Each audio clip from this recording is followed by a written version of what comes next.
Assalamualaikum warahmatullahi wabarakatuh. Eh, Pada kesempatan kali ini, oh iya, nama saya Mimin Supriyatin. Saya salah seorang dokter. Saya akan coba membawakan atau akan membahas tentang pentingnya menabung. Ya, terutama di sini yang akan dibahas adalah temanya tentang bagaimana sih perbandingan tentang hitungan menabung di bank dibandingkan dengan menabung emas. Ini adalah apa yang sering kita rasakan sehari-hari atau banyak yang dirasakan oleh masyarakat. Yang pertama adalah gaji naik setiap tahun, tapi ternyata kebutuhan terus meningkat harganya, dan ternyata gaji yang meningkat ini tidak pernah cukup untuk mengimbangi naiknya harga-harga barang. Aset berkurang, padahal dia rajin menabung. Saya menabungnya di bank. Apa masalahnya? Nanti akan kita kupas. Lalu yang ketiga adalah impian yang sulit terwujud. Kenapa? Karena ternyata impiannya ini harganya semakin mahal. Yang keempat adalah adanya memiliki sifat konsumtif ataupun boros ataupun sulit menabung. Dan yang kelima adalah bingung merencanakan masa depan. Harapannya adalah dengan mendengarkan pembahasan ini, aset konsumen akan terjaga, hasil kerja keras juga tidak akan menjadi sia-sia. Yang ketiga tentunya kita ingin untuk membuat impian akan lebih mudah tercapai dan lebih cepat juga. Keempat, mudah-mudahan jika sudah mengerti pentingnya menabung, dapat menahan untuk sifat konsumtifnya. Dan yang kelima, bisa lebih mudah merencanakan masa depan, dan juga ini menjadi bekal untuk bisa lebih meyakinkan konsumen. Jadi solusi dari permasalahan tadi adalah kita akan membahas bagaimana sih perhitungan menabung uang di bank dibandingkan dengan menabung emas. Ini adalah problem-problem yang terjadi di masyarakat. Ternyata banyak masyarakat kita yang selalu mengandalkan kartu kredit. Wah, uangnya nggak cukup nih. Ah, nggak apa-apa, kan ada kartu kredit, misalnya gitu. Atau misalnya problem masyarakat yang lain adalah terjerat hutang riba, baik itu di rentenir maupun itu di bank. Padahal kita tahu bahwa Indonesia merupakan negara muslim terbesar, namun mayoritas masyarakatnya masih belum bisa melepaskan diri dari jerat hutang riba. Dan kita tahu bahwa riba itu dilarang ya di dalam Al-Quran.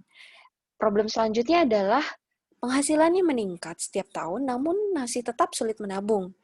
Misalnya itu pegawai swasta ataupun pegawai negeri, misalnya kenaikan gaji berkala, ataupun mungkin kalau wirausaha, lain lagi ya perhitungannya. Dan ini juga ada berita yang cukup bikin miris ya. Dampak buruk pinjaman online katanya bisa bikin konsumennya trauma hingga bunuh diri karena mungkin bunga berbunga. Jadi minjem berapa, kembaliinnya berapa. Dan ini adalah impian-impian banyak orang. Pergi ke Baitullah. Siapa sih yang tidak ingin pergi ke Baitullah dengan biaya umroh yang saat ini mencapai 25 juta, biaya haji reguler sebanyak 35,2 juta, dan biaya haji khusus sebesar 200 juga. 200 juta, cukup besar ya ini nilainya. Dan juga rumah idaman. Mungkin ini bisa variasi sih, bisa dari harga 150 juta mungkin, sampai dengan miliaran tergantung dari lokasinya, daerahnya, luas tanahnya, fasilitasnya, dan sebagainya. Yang jelas ini termasuk impian yang cukup mahal ya, harga rumah, dan mungkin tidak semua orang saat ini punya rumah sendiri, rumah idaman apalagi. Ini adalah kendaraan pribadi. Semakin canggih fiturnya, semakin mahal juga harganya. Tentunya kadang orang pengen yang paling baik ya, mobil-mobil itu. Dan ini juga tentang biaya pendidikan anak. Tentunya ini nih yang paling kita pikirkan saat ini aja ya, masuk SD, TK, itu kalau di kota-kota besar, contohnya Bandung, Jakarta, itu bisa mencapai 20-an juta, bahkan TK juga ada nih di Bandung sampai 40 juta. Nah, bisa dibayangkan nggak kira-kira nanti kuliahnya anaknya itu biayanya berapa yang harus orang tuanya siapkan?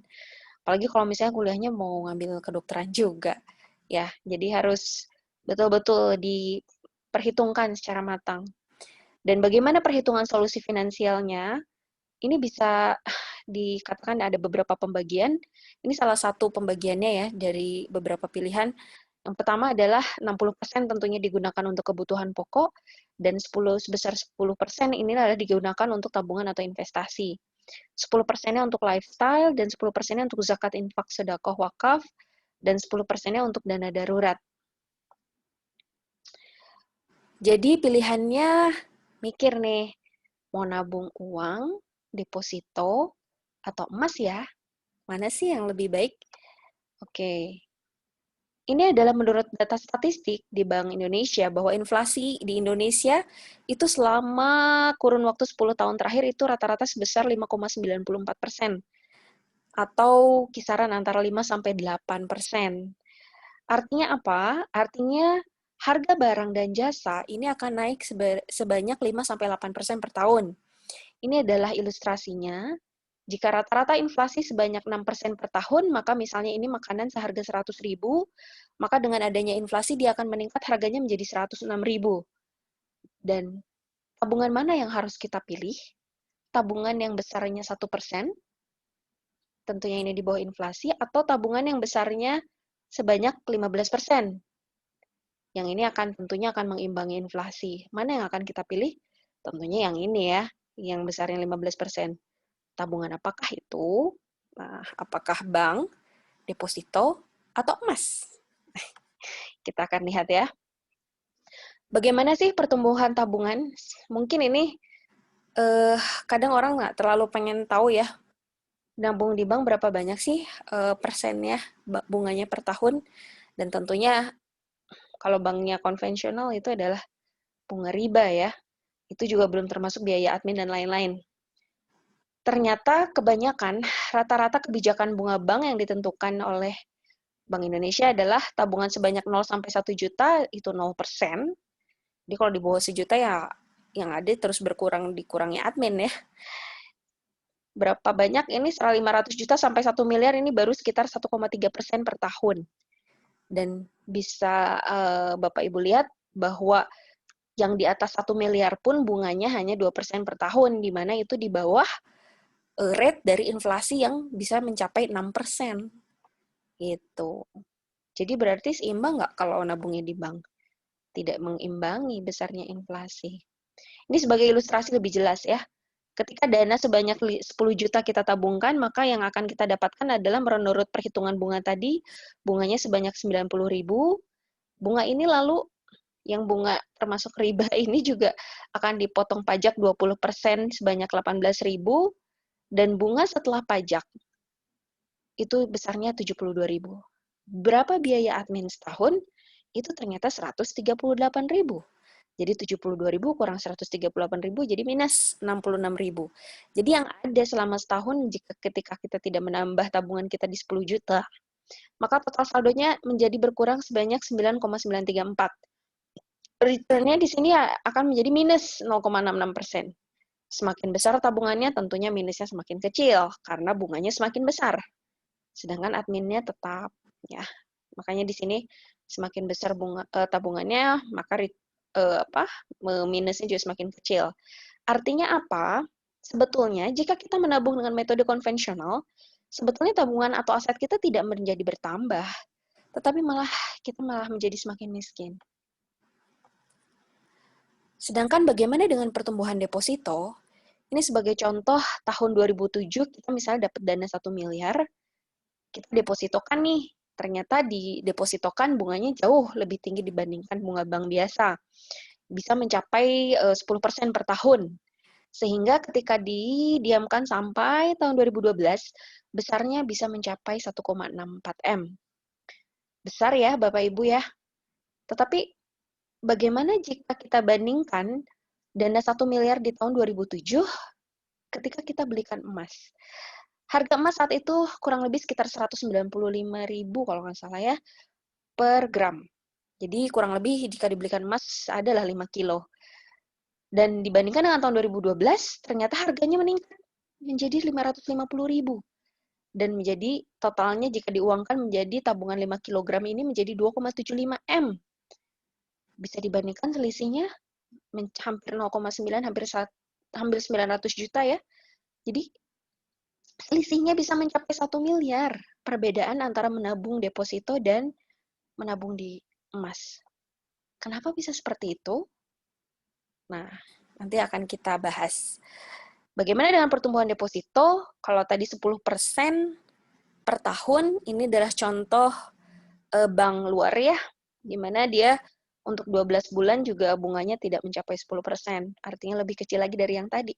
Tidak akan mencapai 1,72 M. Nah, kenapa emas bisa lebih tinggi kenaikannya? Kenapa bisa lebih tinggi tadi tabungan emas menjadi 2,4 miliar? Karena ternyata jawabannya adalah pertumbuhan emas murni itu rate-nya sekitar 15-40% per tahun. Ini adalah grafik 5 tahun terakhir harga emas. Bisa kita lihat bahwa di tahun 2014 masih di bawah 500.000 dan di 2019 mencapai hampir sampai dengan awal 2020 sampai dengan 720.000 waktu itu. Jadi meskipun di sini ada grafik naik turun naik turun naik turun, tapi secara garis besar hitungan tahun itu peningkatannya sungguh drastis. Dan ini terjadi grafik anomali saat terjadi kemarin COVID, di mana peningkatannya cukup tajam, di mana di akhir tahun 2019 itu sekitar 700-an, 700.000, dan tiba-tiba di Juli, tidak sampai 1 tahun, harganya meningkat hampir 50%, sehingga mencapai 1 juta per gram. Makanya cukup kaget tuh kemarin waktu 1 juta per gram, katanya perasaan terakhir beli emas 500.000, kok udah jadi 1 juta ya. Nah, ini adalah gambar lebih panjang lagi nih dari tahun 2011, tahun 2000 sampai dengan 2020. Bisa dilihat di sini grafiknya. Cukup signifikan ya peningkatan harganya. Jadi kesimpulannya adalah antara menabung biasa, deposito atau emas, kita bisa simpulkan sendiri bahwa ternyata emas adalah tabungan yang terbaik, kata si Mr. Gold sih. Tapi ya tanya deh sama orang-orang tua zaman dulu. Kenapa orang tua zaman dulu memang juga suka menyimpannya di emas. Jadi simpanlah emas untuk meraih impian-impian Anda. Ini contohnya saya kasih ilustrasi lebih jelas adalah haji ya.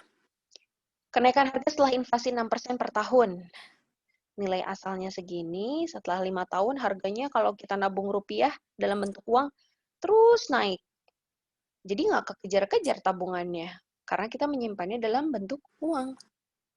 Tetapi bagaimana kalau kita menyimpannya dalam bentuk tabungan? Ini harga emas 2019 760.000, di Agustus 2020 tidak baru hanya sekitar 9 bulan, 10 bulan harganya udah mencapai 1 juta. Ini tabel yang lebih jelas ya, tabel konversi biaya ongkos naik haji. Di tahun 2005 besaran ONH-nya 23 juta. Harga emas saat itu 135.000 per gram. Artinya apa?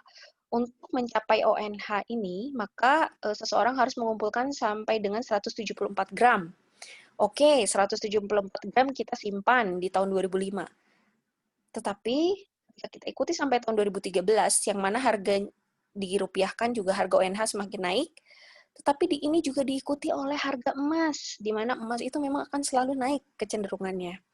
Dan ternyata emas yang dibutuhkan di tahun 2013 berkurang, yang tadinya 174 gram menjadi 68 gram. Bagaimana dengan tahun ini? Biaya ONH tahun ini adalah 35 juta dengan harga emas 1.036.000. Jadi 34 juta itu dengan 34 gram tabungan 34 gram emas itu sudah bisa berangkat naik haji reguler.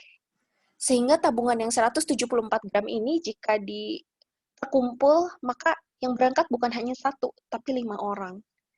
Ya, luar biasa ya. Bagaimana kekuatan dari emas sebagai safe haven gitu, yang paling aman untuk mengamankan aset kita. Oleh karena itu, jangan ragu lagi. Emas merupakan adalah tabungan yang terbaik. Karena itu, ditunggu ya bergabung bersama kami di EOA Gold.